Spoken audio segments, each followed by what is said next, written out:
Bonecas foram feitas para passar segurança, mas Annabelle é diferente. Quem cruzou o caminho dela fala de sensação maligna, acontecimentos inexplicáveis e até de sangue.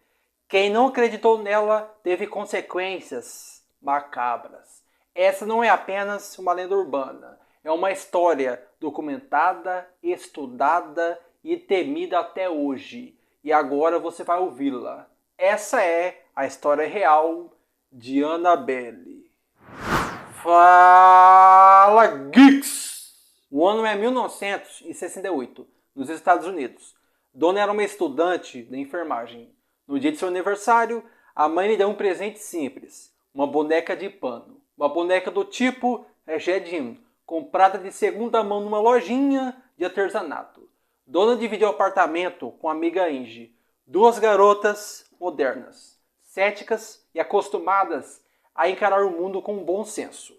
No início, a boneca só trouxe curiosidade, mas curiosidade pode virar medo. E medo, às vezes, se transforma em algo bem pior. A boneca, com vestido surrado e costuras remendadas, foi colocada numa cadeira no quarto. Era inofensiva, era só uma boneca, até não ser mais. No começo, os acontecimentos eram sutis.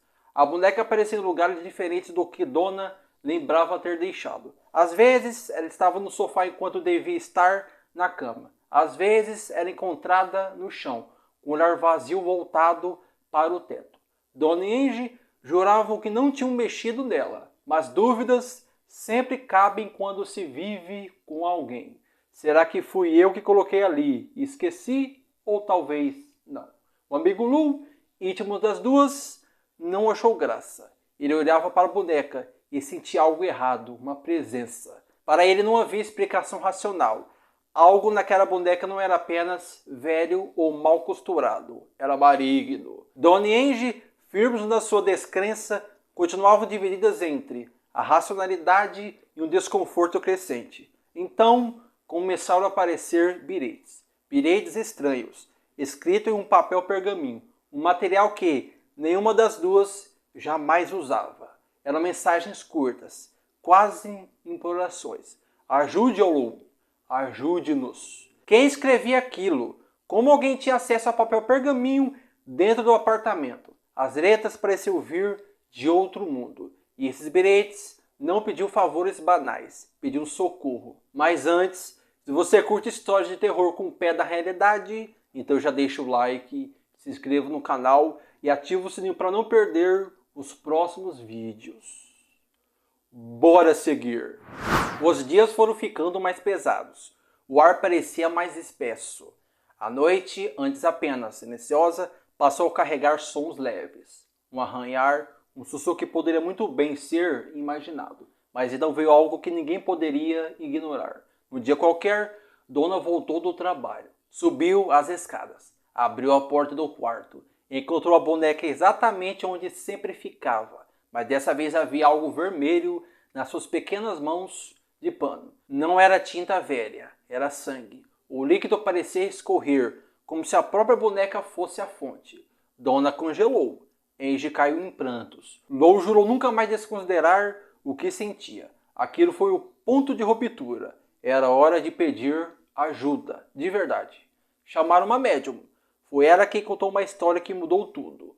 O imóvel onde o prédio ficava, anos antes, foi um campo. Lá, há muito tempo, uma menina havia sido encontrada morta, sozinha, com apenas 7 anos.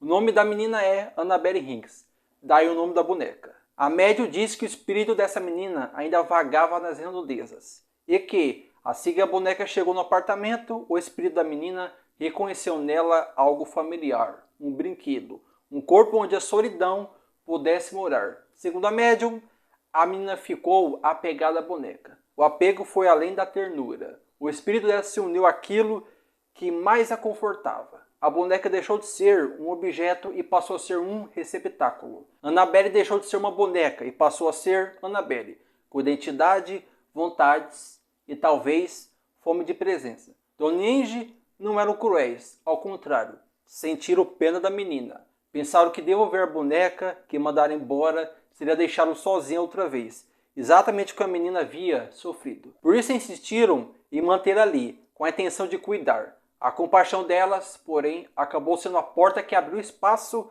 para algo muito além do que esperavam. Certa vez, Lou estava no apartamento junto com Andy. Os dois ouviram um ruído vindo do quarto de Donna. Pensaram primeiro em um intruso, mas quando Lou espiou pelo batente, viu algo muito pior. Annabelle. Não na cama, onde sempre ficava, mas sentada numa cadeira, imóvel. E ainda assim, uma presença que enchia o ar. Ele se aproximou, curioso e cauteloso. A sensação foi instantânea. Um frio no peito, como se a respiração tivesse sido sugada. Então, dor. Marcas profundas, como garras, cruzaram seu tórax. Arranhões cruéis, feitos com força e pressa. O quarto estava vazio. As marcas, porém, eram reais. E o mais estranho, em apenas 2 dias, eles haviam cicatrizado por completo, como se algo tivesse rebentado a carne com pressa, sem deixar rastro. Foi nesse momento que Donna, apavorada, e Angie decidiram ligar para os Warren. Quando Ed e Randy chegaram, chamaram também um padre. Não era superstição. Havia algo ali que precisava ser entendido. Os especialistas chegaram à mesma conclusão. Annabelle não era apenas um brinquedo com movimento. Era um foco. Um demônio estava tentando uma coisa clara e terrível. Tomar posse da alma de Donna. Porque demônios, disseram os Warrens, não se contentam com objetos. Eles ancoram-se em pessoas. O padre realizou um rito e o apartamento foi purificado. Ao menos por um tempo. Annabelle foi levada pelos Warren, envolta em cuidado e cautela. Os Warren optaram por evitar as estradas principais naquele retorno para casa. Sabe que não podiam subestimar o que carregavam, mas a viagem foi um anticlímax de tecnologia falhando. A direção hidráulica cedeu, os freios falharam, o motor engasgou repetidas vezes. Por um momento, tudo ameaçou se transformar em tragédia. Uma breve bênção de água benta, um gesto simples de Ed trouxe calma, até que chegaram ao lar dos Warren. Ed colocou Annabelle sobre a mesa. A sensação era de dever cumprido. Por alguns dias, pareciam ter vencido, mas então a verdade se revelou. Annabelle começou a mostrar a que vinha. Testemunhas relataram vê-la levitar acima da mesa. Em outras ocasiões, de aparecer num cômodo e reaparecer em outro. Quando Warren moveu a boneca para um canto, em minutos ela já estava em outro. A atividade parecia diminuir, então, estranhamente, ressurgia com força. Preocupados, eles chamaram novamente um padre. Este, no entanto, fez um erro fatal de julgamento. Não levou a sério os avisos. Achou que uma boneca não poderia fazer mal a um homem da fé. No caminho de volta, seu carro capotou. Os freios falharam. Ele sobreviveu, mas ferido gravemente. Uma coincidência mortal? Os Warrens não acreditavam nisso. Depois daquele acidente, ficou claro. Annabelle não estava limitada a um lugar. E ela não estava pronta para ser exposta a ninguém que a subestimasse. Hoje, a boneca real permanece não numa caixa comum, mas numa redoma de vidro trancada, construída pelos próprios Warrens. Há uma placa, não toque, uma cruz pregada no topo. Visitantes do Museu Oculto dos Warrens, em Connecticut, relataram ver a boneca mover-se dentro da caixa, como se procurasse uma fenda, um ponto fraco, como se a simples barreira de vidro fosse apenas um atraso, não uma solução definitiva. Annabelle entrou para a galeria das histórias que dão arrepios porque não puderam ser simplesmente apagadas. Diferente da ficção, essa boneca exigiu respeito e vigilância. Os Warrens fizeram o que puderam. Estudaram, contaram, trancaram. Mas a sensação que fica é a mesma quando alguém fecha a porta de um quarto e deixa a luz acesa do corredor. Você sabe que algo ficou lá dentro. Existem várias maneiras de tentar explicar o fenômeno. A primeira é aceitar, tal como os Warren, que houve uma presença inteligente, talvez hostil, que usou a boneca como foco. A segunda forma é buscar explicações psicológicas e sociais. Histeria coletiva, sugestão, atenção e reforço. Quando o objeto ganha reputação de assombrado, cada som estranho vira evidência e cada movimento vira prova. A terceira é a fraude deliberada. uma encenação para ganhar fama, dinheiro ou atenção. Céticos apontam que muitos eventos podem ser explicados por brincadeira, manipulação física ou até mesmo por interpretações tendenciosas. Pessoas submetidas à ansiedade e medo tentam interpretar eventos ambíguos como ameaçadores. E isso não invalida o relato do medo. Afinal, o medo foi real para muitos, mas oferece contexto para entender como histórias se fortalecem. Os arquivos dos Warrens incluem fotografias, anotações e depoimentos. Para os que acreditam, isso é prova. Para os céticos, arquivos não são sinônimo de veracidade. Registro pode ser falhos. Testemunhos podem ser influenciados por memória e narrativa.